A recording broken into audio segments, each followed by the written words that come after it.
Hello viewers, இன்றைக்கி நம்ம falafel எப்படி செய்ய போகிறோங்கிறத பார்க்க போகிறோம்.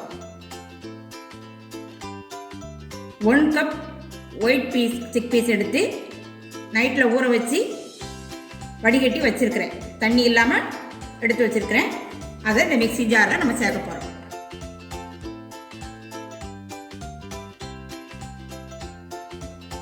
இதில் ஒரு கட் பண்ண ஒரு ஆனியன், 3 கிரீன் சில்லியை கட் பண்ணி வச்சுருக்கிறேன். அதை இதில் ஆட் பண்ணுறேன்.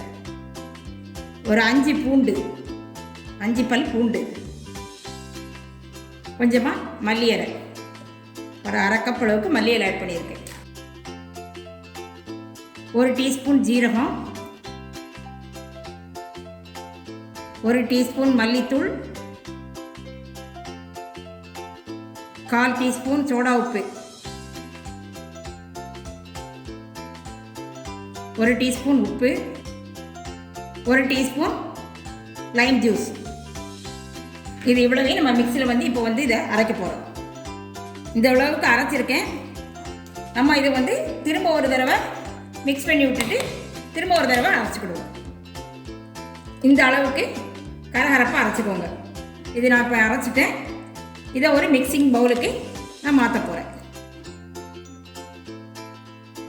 இதை நம்ம அப்படியே ஒரு 15 நிமிஷம் ஃப்ரிட்ஜில் வச்சுருவோம். அதுக்கு பிறகு இதை ஃப்ரை பண்ணுவோம்.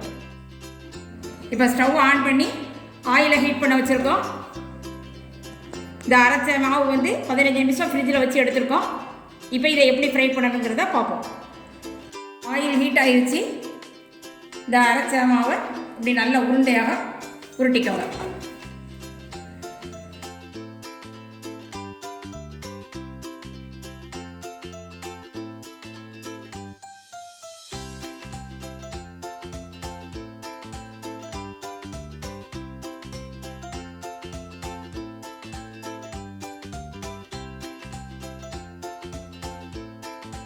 ஃப்ரை ஆகிட்டு இருக்கும் பொழுது மெதுவாக இதை லேசாக திருப்பி விட்டுப்போம்.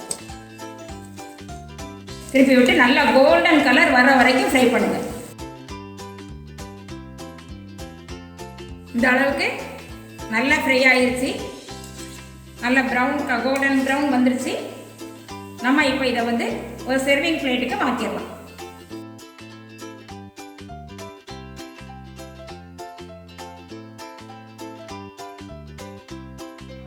ஃபலாஃபல் ரெடி ஆகிடுச்சு. ஈஸியான முறையில் நம்ம செய்துட்டோம். இதை நீங்களும் உங்கள் வீட்டில் செய்து பாருங்கள். இந்த வீடியோ உங்களுக்கு பிடிச்சிருந்தா லைக் பண்ணுங்கள், ஷேர் பண்ணுங்கள், சப்ஸ்கிரைப் பண்ணுங்கள்.